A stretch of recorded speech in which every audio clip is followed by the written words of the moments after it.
Fala pessoal, eu sou o professor Arley e o tema da nossa aula de hoje é a expansão da América Portuguesa. Uma observação sobre esse termo América Portuguesa. Alguns historiadores preferem usar esse termo no lugar de Brasil colônia porque em vários momentos da história a colônia portuguesa na América não foi um único estado, o estado do Brasil ou a colônia Brasil. Ela acabou em vários momentos sendo dividida em outros estados, em outras colônias. Então, não existia ali a ideia de uma única colônia chamada Brasil. Então, esses historiadores acabam preferindo o termo América Portuguesa. Um dos maiores historiadores brasileiros, chamado Sérgio Buarque de Holanda, ele disse num dos seus livros Caminhos e Fronteiras que, durante os primeiros tempos da colonização do Brasil, os sítios povoados conquistados à mata e ao índio não passam, geralmente, de manchas dispersas ao longo do litoral, mal plantadas na terra e quase independentes dela. O que ele quer dizer com isso? Que ali nos primeiros tempos da colonização, primeiro século, quase nos primeiros 200 anos da colonização, o povoamento, as vilas, as cidades povoadas, ficavam basicamente no litoral. Eram raros os povoamentos e as vilas que adentravam pouco para o interior, como por exemplo a vila de São Paulo. Pois é, São Paulo, na época do Brasil Colônia, era uma localidade do interior da colônia. Só que, antes da gente falar da expansão da América Portuguesa, da colônia portuguesa na América para o interior, vamos falar um pouquinho dos antecedentes. E nós vamos iniciar falando da União Ibérica. Mas o que foi a União Ibérica? Em 1578, Dom Sebastião, que era o rei de Portugal, ele morre na Batalha de Alcácer Quibir, e ele morre sem deixar herdeiros diretos que pudessem assumir o trono.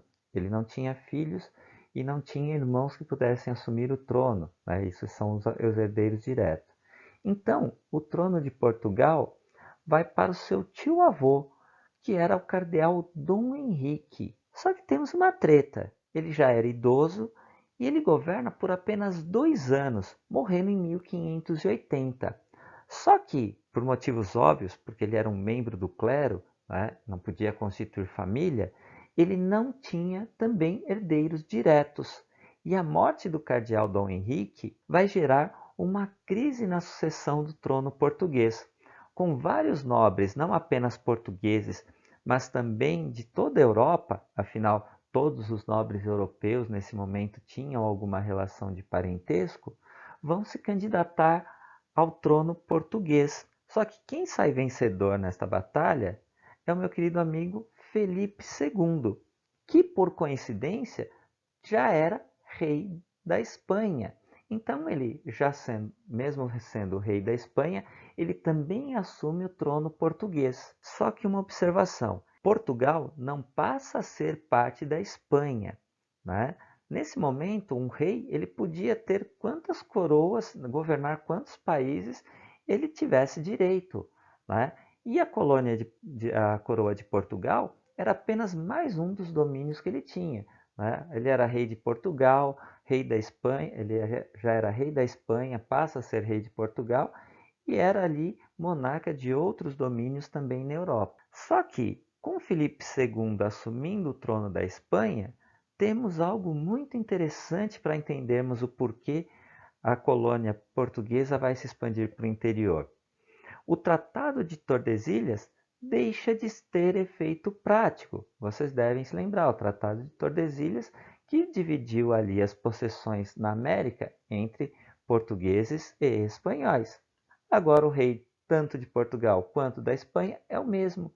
Então, na prática, apesar do Tratado de Tordesilhas ainda existir, ele deixa de ter efeito prático. Então, todas essas colônias passam ali a poder se comunicar entre si. E a União Ibérica só vai chegar ao fim em 1640, quando Dom João IV assume o trono português e funda a dinastia de Bragança. Esse momento da retomada da autonomia portuguesa vai ficar conhecido como Restauração. Outro momento importante para que a gente possa compreender, tá, a expansão da América portuguesa, da colônia portuguesa na América para o interior, é a invasão holandesa do Brasil, que durou ali de 1630 a 1654. E o que foi esse momento e o porquê que ele aconteceu? A Holanda, ela era o principal parceiro comercial de Portugal no comércio de açúcar na Europa. E, tão importante quanto ser o principal parceiro comercial, era o principal financiador dos engenhos de açúcar no Nordeste. Só que temos uma treta, né? A Holanda era uma antiga possessão espanhola que conseguiu ali a sua independência da Espanha e, no momento da União Ibérica, os espanhóis, como uma forma de punição, de retaliação aos holandeses, proíbem todas as possessões portuguesas de continuarem fazendo comércio com os holandeses. E isso vai gerar ali um certo prejuízo para os holandeses e eles vão buscar outras formas ali de reaver o seu lucro no comércio de açúcar. E o que eles vão fazer? Eles vão simplesmente invadir o Nordeste do Brasil. Eles vão invadir e conquistar a principal região produtora de açúcar na colônia portuguesa. Né? Então, já que nós não podemos fazer comércio, a gente toma posse da produção do açúcar e está tudo certo. Só que essa colonização holandesa do Nordeste, ela foi um empreendimento privado, ou seja, era a Companhia das Índias Ocidentais quem invadiu e colonizou ali o Nordeste. Não foi a Holanda, não foi o país Holanda, mas sim uma empresa. Né? E durante ali o governo do meu querido amigo Maurício de Nassau, vai haver o auge do domínio holandês no Nordeste. Esse governo de Nassau durou apenas 7 anos, mas ele ficou marcado pelo intenso desenvolvimento dessa região. O investimento em obras de infraestrutura, como a construção de pontes, de ruas, saneamento básico. Só que tudo isso que o Nassau acabou fazendo, acabou diminuindo, né, todas essas obras de desenvolvimento que o Nassau acabou fazendo no Nordeste, acabou diminuindo o lucro que a Companhia das Índias Ocidentais tinha com o comércio do açúcar. Então, o auge do domínio holandês vai significar também o principal problema para a colonização holandesa. Né? E Maurício de Nassau acaba sendo retirado do governo, o que vai causar ali uma insatisfação entre os produtores de açúcar, que haviam aceitado muito bem esse domínio holandês.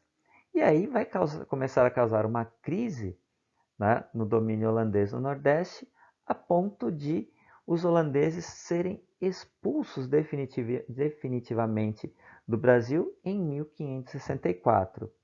Só que, ao contrário do Brasil, de Portugal conseguir retomar o seu comércio de açúcar, né, de forma normal e lucrativa, ele vai continuar tendo problemas. Por quê? Os holandeses eles vão sair do Nordeste e vão para as ilhas do Caribe e vão começar a produzir açúcar lá no Caribe. E o custo da guerra de expulsão dos holandeses e a concorrência que Portugal agora passa a ter com a produção e o comércio de açúcar vão ali deixar Portugal em uma crise econômica tamanha. E uma das atitudes que a coroa portuguesa vai tomar ali como uma forma de superar essa crise econômica deixada pela União Ibérica, deixada pela expulsão dos holandeses do Nordeste açucareiro, vai ser investir na busca de metais e pedras preciosas no interior da colônia. Essas expedições que adentravam o interior, adentravam o chamado sertão, já existiam antes desse investimento português. Eram as bandeiras, as entradas e as monções. E elas partiam da então Vila de São Paulo, que na época era uma região bastante periférica da colônia e bastante subdesenvolvida, né? A cidade de São Paulo estava longe de ter o desenvolvimento que havia no Nordeste açucareiro, por exemplo. Tanto que a principal atividade econômica da Vila de São Paulo era a agricultura e a criação de animais para o mercado interno. E, por ser uma região extremamente empobrecida em relação ao restante da colônia, ao nordeste da colônia principalmente, não havia condições de se ter o trabalho dos africanos escravizados na colônia. Ter africanos escravizados era muito caro. Então, o que faziam os paulistas? Eles escravizaram os indígenas. Então, boa parte da mão de obra desta agricultura, que era voltada para o mercado interno e que não era tão lucrativa, era feita por indígenas escravizados. As primeiras expedições que adentraram o interior da colônia tinham exatamente este objetivo, de apresar, ou seja, de prender indígenas e escravizá-los. Né? Não eram expedições que buscavam ali no primeiro momento descobrir metais e pedras preciosas. Essas expedições ficaram conhecidas como bandeiras, por quê? Por causa de um costume indígena, que era carregar uma bandeira vermelha em sinal de guerra. E exatamente por isso, por causa desse costume de carregar essa bandeira vermelha em sinal de guerra, os integrantes dessas expedições ficaram conhecidos como bandeirantes. E essas bandeiras, elas eram financiadas principalmente por particulares da Vila de São Paulo, ou seja, né, os fazendeiros, os donos ali de terras que moravam na Vila de São Paulo e que utilizavam a mão de obra de indígenas escravizados, é quem patrocinavam essas expedições, essas bandeiras, para que eles pudessem ter acesso a essa mão de obra dos indígenas escravizados.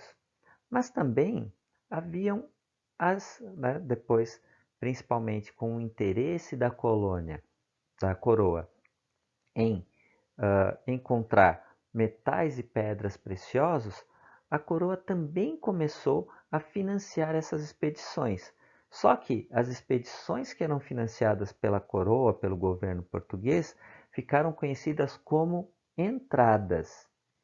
E havia um terceiro tipo de expedições, que eram as expedições fluviais, ou seja, aquelas que iam pelos rios e não por terra. Né?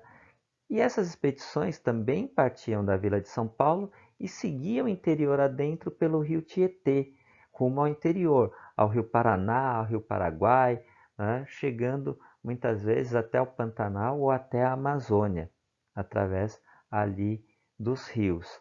E essas expedições fluviais ficaram conhecidas como monções.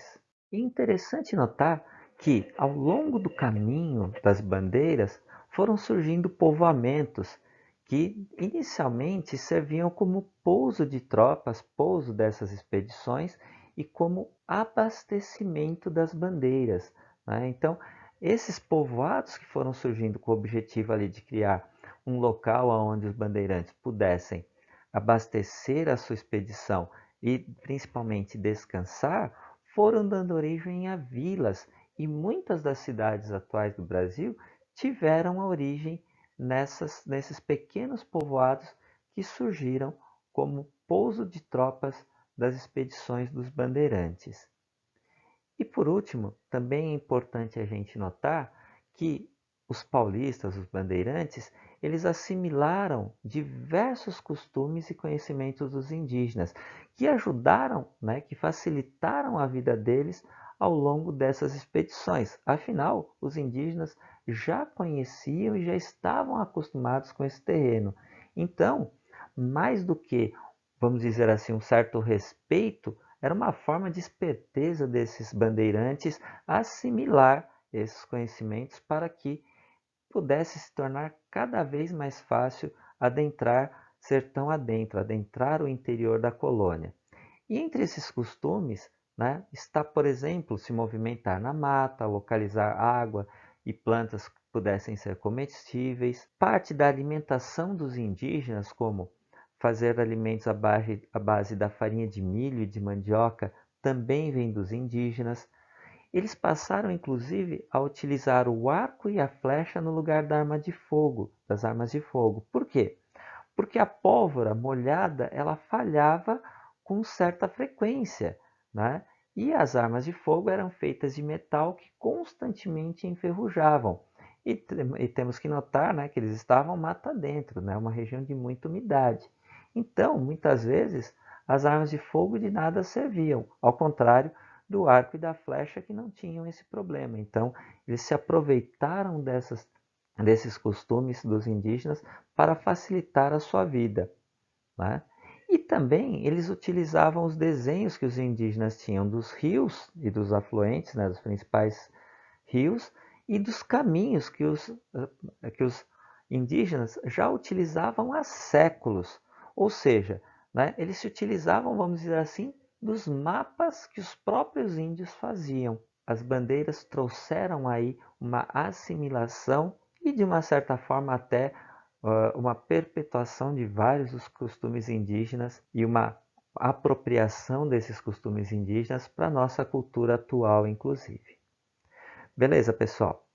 Então, essa é a nossa aula aí sobre a conquista do sertão, né, sobre a expansão da América portuguesa, a expansão do Brasil colonial para o interior.